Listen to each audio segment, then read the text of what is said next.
Book 101 is all about the books that I've read for the last 40 years. And today I have my special guest. He is the author of the book In the Rearview Mirror, no other than Mr. Lee Livingston. How are you, Daniel? I'm fabulous, fabulous like you, Mr. Lee. And can you please introduce more about yourself? Well, I'm 82 now. I wrote this book in 2011 as a tribute to my best friend, uh, and he. I'll give you the first line of the book, and because it tells Yes, the go story. ahead. It's uh, a best a best friend in high school is a friend for life, unless he shoots himself at 29. And so this is a tribute to my best friend, and it's about a road trip that we took in 1961 across the United States, hitchhiking uh, all the way back from Sequoia National Park to Cleveland, Ohio. And it's the reason that he committed suicide is that he was a bipolar, but none of us knew it. This was before bipolar, and he was brilliant and audacious and out there. And this trip was like a wonderful adventure through a different country, and the different country was America in 1961. It was wide open. The internet highways were just being built, and uh, I we drove out to California in my 1956 Pontiac Star Chief, which I drove off a cliff near Sequoia. It fell only 15 feet, but it fell straight down, and we could not drive the car back to Cleveland. So this is the adventure of us going back to Cleveland, all the things we did, and flashbacks and flash forwards, and eventually you come to the point where you get little hints as to what happened to this wonderful guy. And his name is Bob Lyons, but he had the black nickname of Dango, and that's what we called him. And so this is the story of that trip and the story of the characters and the adventures we had in 4 or 5 days when we made the trip back. Mr. Lee Livingston, thank you so much for sharing your story to the world. What message or feeling did you hope to leave with your readers? Uh, it's a story about friendship, and especially about high school friendship. And the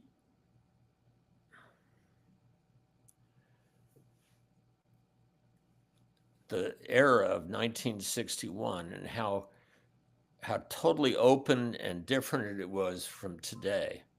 Today, with cell phones, you're never out of touch. In this era, when we were 18 years old, and what we did is we ended up our first trip, our first leg of our trip, we ended up in Vegas and lost any money we had, so we had to hitchhike.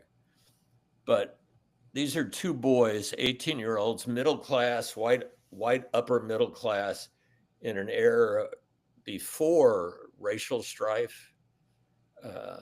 Although there was racial strife in Jim Crow South, there was no racial strife yet in Cleveland and in the northern United States. And so some of our rides were with a couple of black guys. We had all kinds of adventures, and what I want to leave is, and what you write this, I gave it to my high school class at our 50th reunion, the book, and then we published it, and the reviews and everything were so good that we're republishing it now with Defiance Press.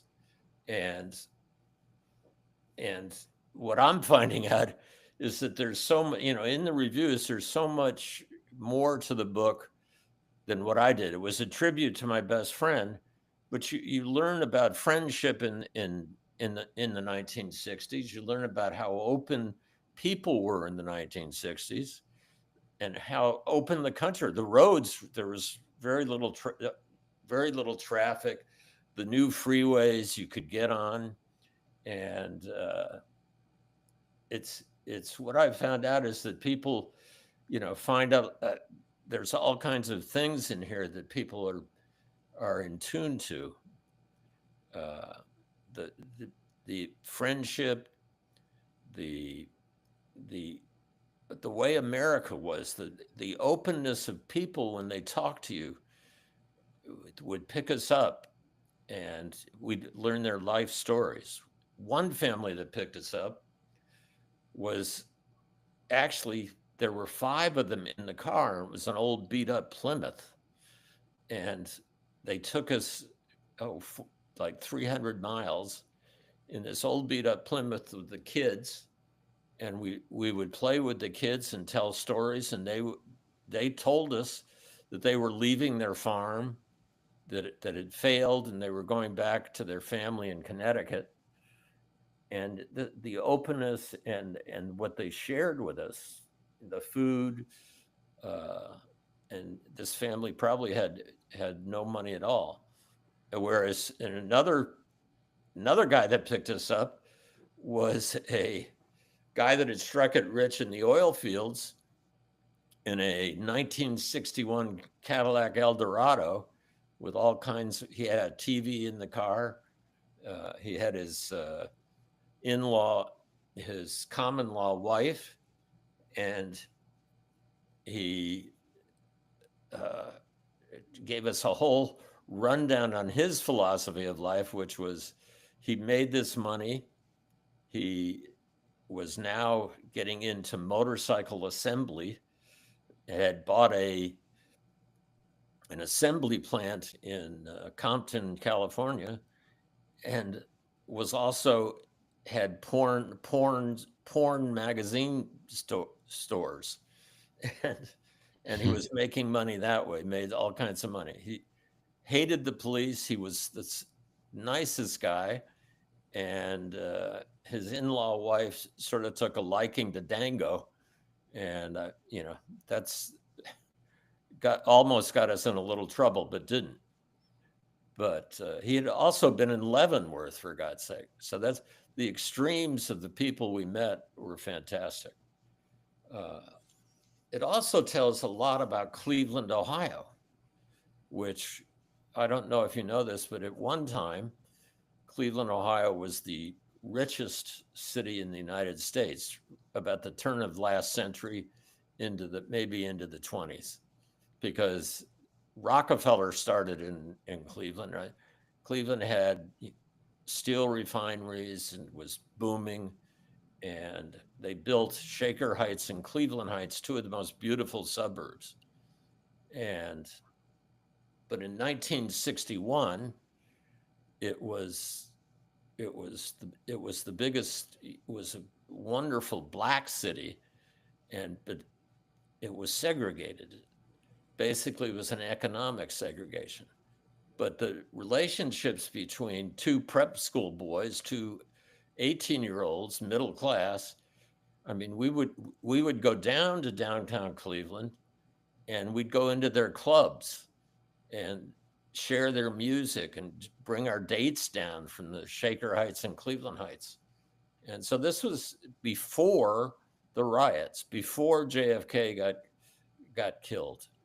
I kind of called 1961 maybe that was the apex year before the United States started to. Maybe when JFK got shot, and then when Martin Luther King got shot, the United States started to fall apart a little bit, uh, and things were neat. And then, of course, Vietnam.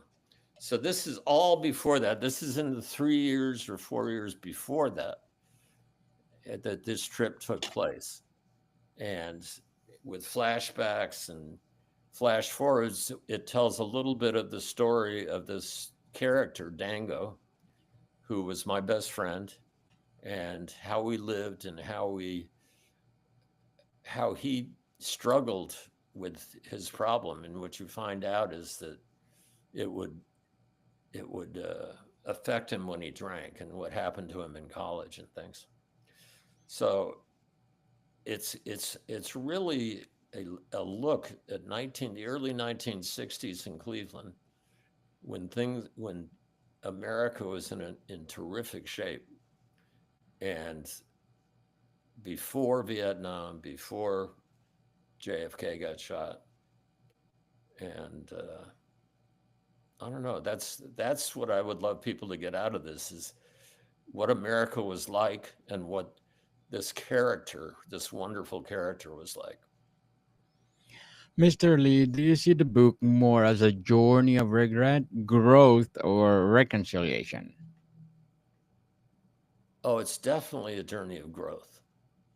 I was an 18-year-old. This is a memoir. It reads like a novel. It's very fast, and it's a fun read. I mean, I read you the opening sentence to tease. I mean, you want to learn a little. You definitely want to find out about this character because he's so out there and he's so smart and he's fun.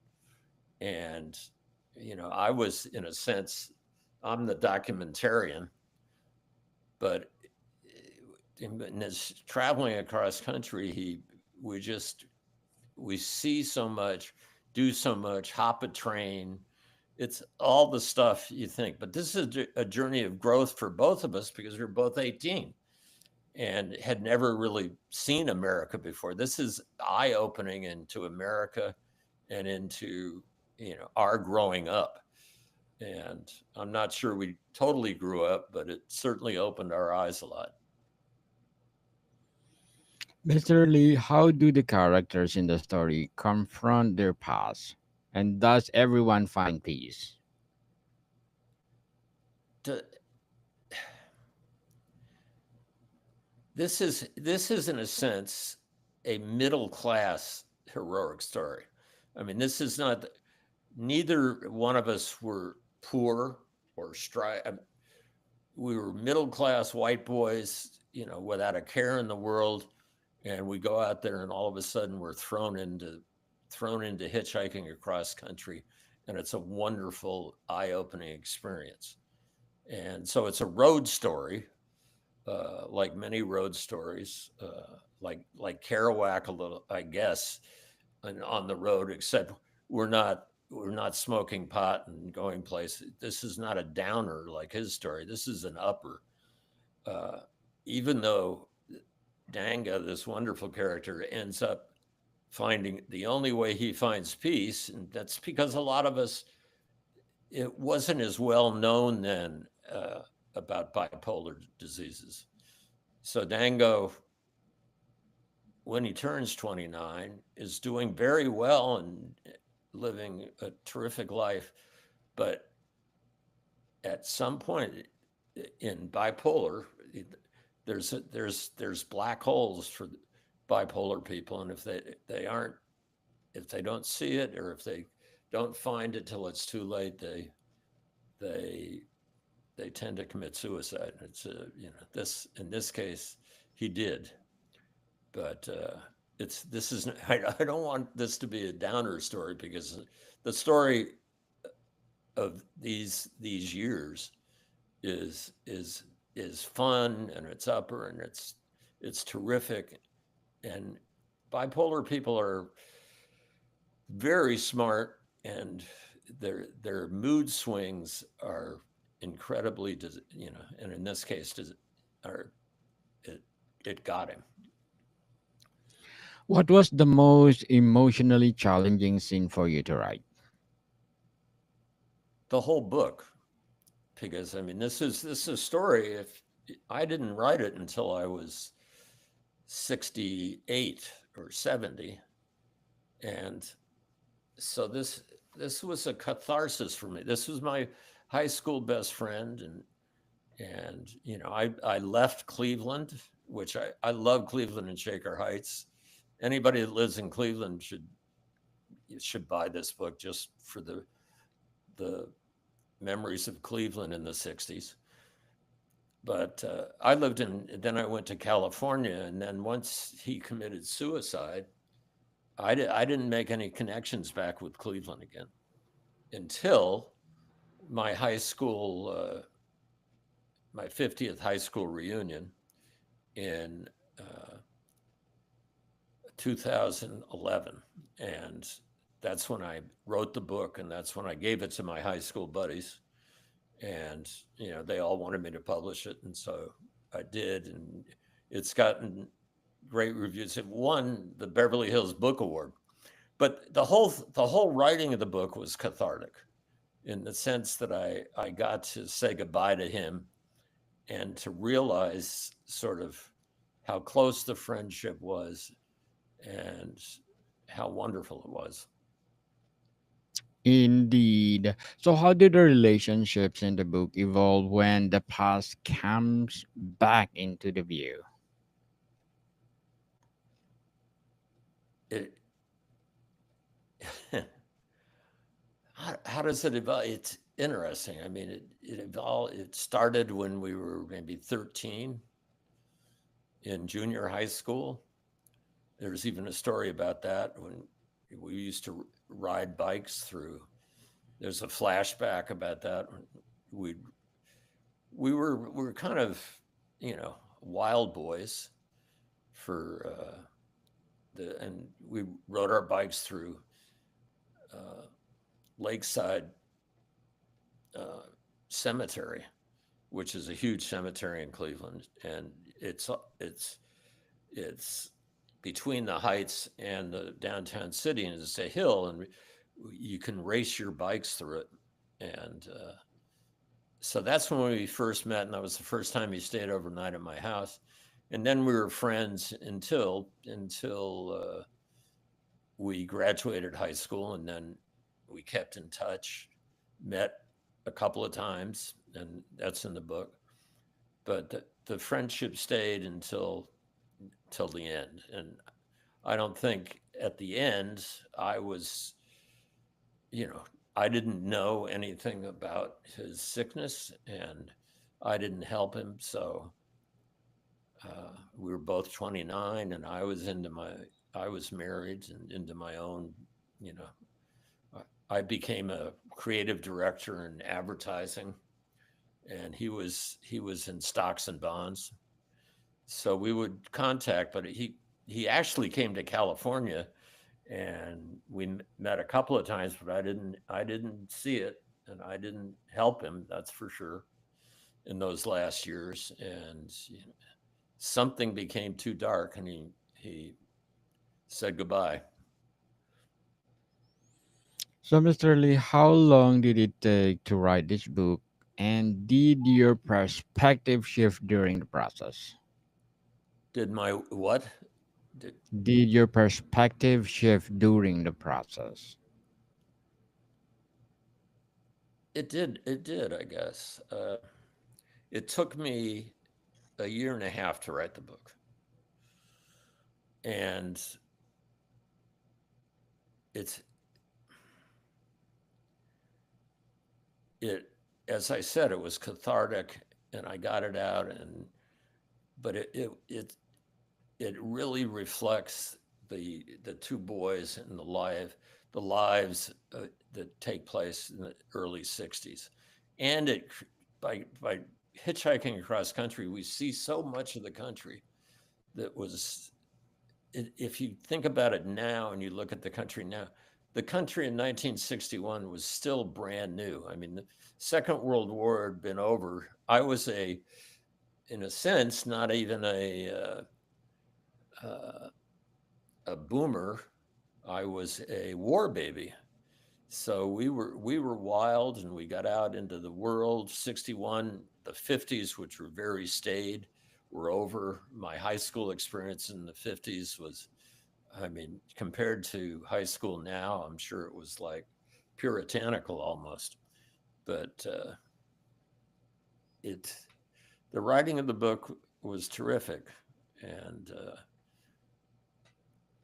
and very hard. I mean, I had an editor from UCLA who actually picked me out of a class and said, "You got to write this book," and she helped me, and it was terrific. Mr. Lee, if you had a soundtrack of your book, what song would best represent its emotional journey?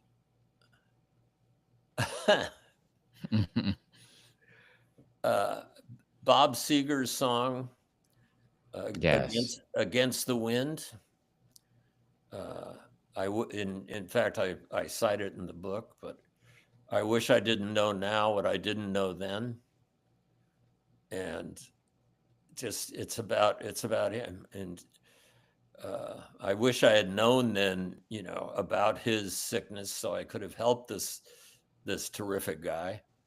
And maybe I think bipolar. I think they give them drugs now, and there are various things that can help with bipolar. But Yes. that would certainly be the song. There some great songs in 1961. Uh, my and we put the songs in the story. One of the songs was my favorite is "Will You Still Love Me Tomorrow," which was a Carole King song sung by the Shirelles. So Mhm. now it's and also it's interesting. 1961, I just saw the Bob Dylan biopic, the movie. I think it was called Complete Stranger, and the opening when the camera comes on and he's crossing the Brooklyn Bridge, entering New York. The 1961 comes up, so that was the year Bob Dylan. The year we were crossing the United States hitchhiking, Bob Dylan was entering New York to become to change rock and roll, because he did change rock and roll. And it's I mean I never knew much about Dylan. It's funny because I was into black music, and Dylan I never knew Dylan wrote "Blowing in the Wind." I always thought Peter, Paul, and Mary wrote "Blowing Yes. in the Wind," and I should have known better.